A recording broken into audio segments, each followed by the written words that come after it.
Obsession is a very specific emotion. It's a very unstable, negative emotion. Obsession can have you teetering at the brinks of sadness, but also have you feeling emotions similar to the one Mob was feeling at the end of Season 1.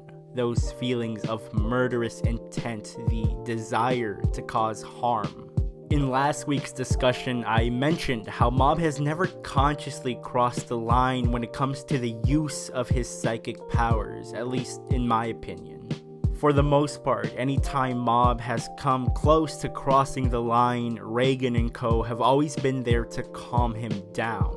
If you disagree with that, I think at the very least we can agree upon the fact that Mob has had good reasons to cross the line. Mob could have literally done anything to those clan members that he thought harmed his family, and it would have been justified behavior. Though, would Mob feel that way once he calmed down, or would he feel like he once again failed to change, failed to conquer himself? I think Mob would have been disappointed in himself, and that's what I feared. I feared Mob would go and do things he wouldn't normally do with ill intent simply because he was put in a position where his last resort was to fight.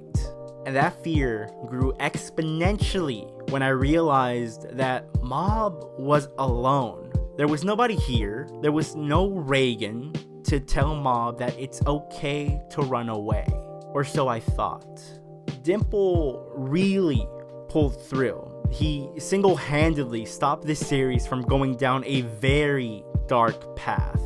Dimple realized that if he doesn't do anything to tame Mob, he will resort to doing things he does not like doing.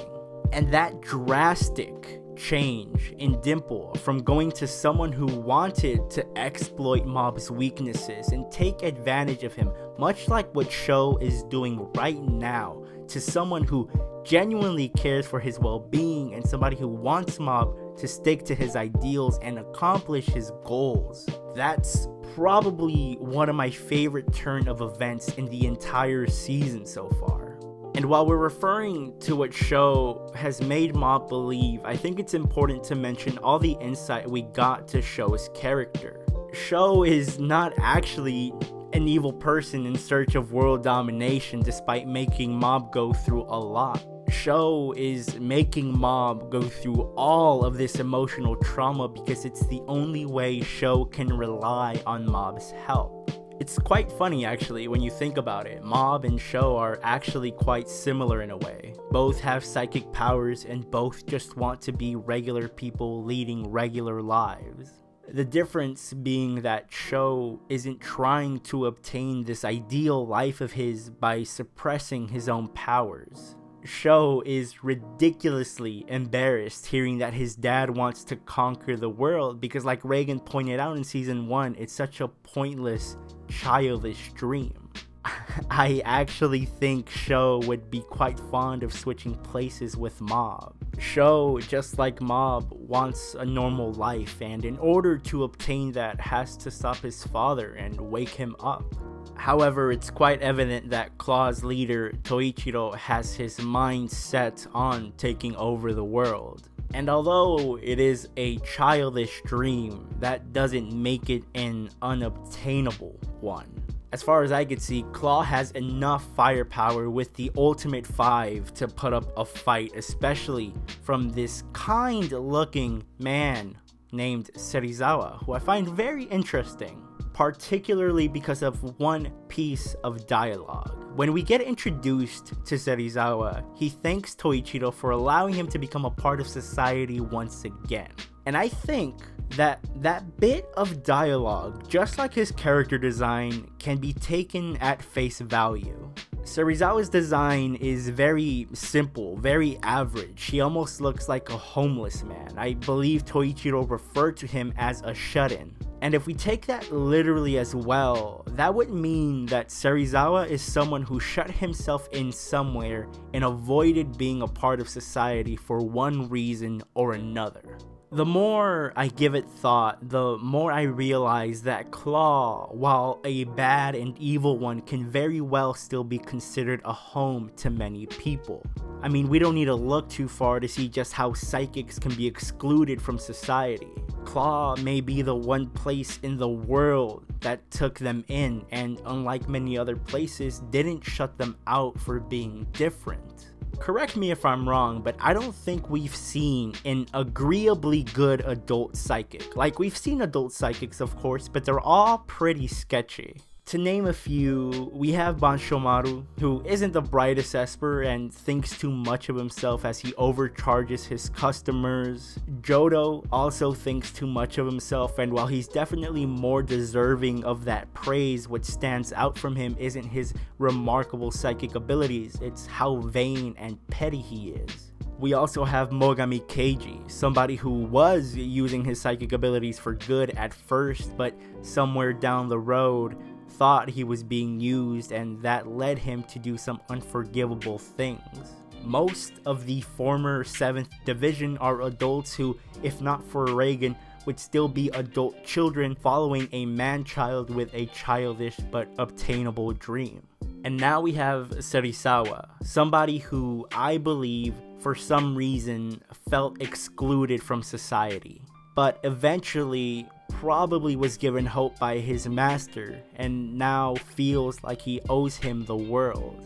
And honestly, that sounds very much like Mob prior to like episode 4 of this season.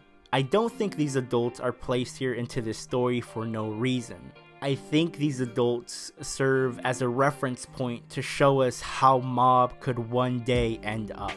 And quite frankly, if things end up going the way they usually end up going in these stories, and Mob has to fight Serizawa, who is probably the most accurate depiction of Mob's future we've had so far, I think the conversation they could have could end up being quite insightful.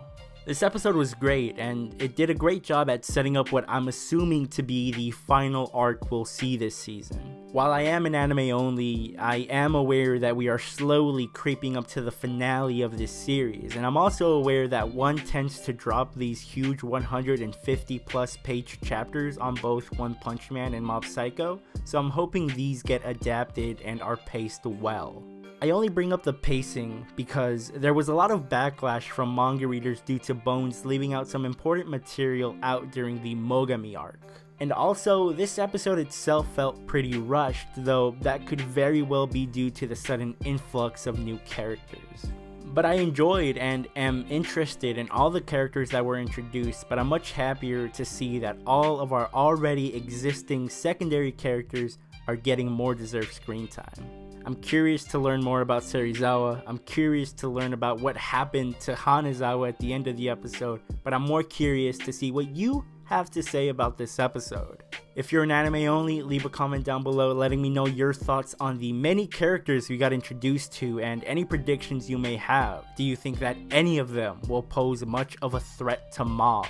And if you're a manga reader, let me know how you felt Bones adapted this episode. But most importantly, start a discussion. Let me know if you agree or disagree with my analysis on this episode and its characters. Please like the video if you enjoyed it, it helps the channel out a lot. Feel free to follow me on Twitter, to subscribe to my YouTube, and to hit that notification bell. That way you know whenever I upload and you won't miss a video, and you can keep on watching Mob Psycho 100 and many other series with me.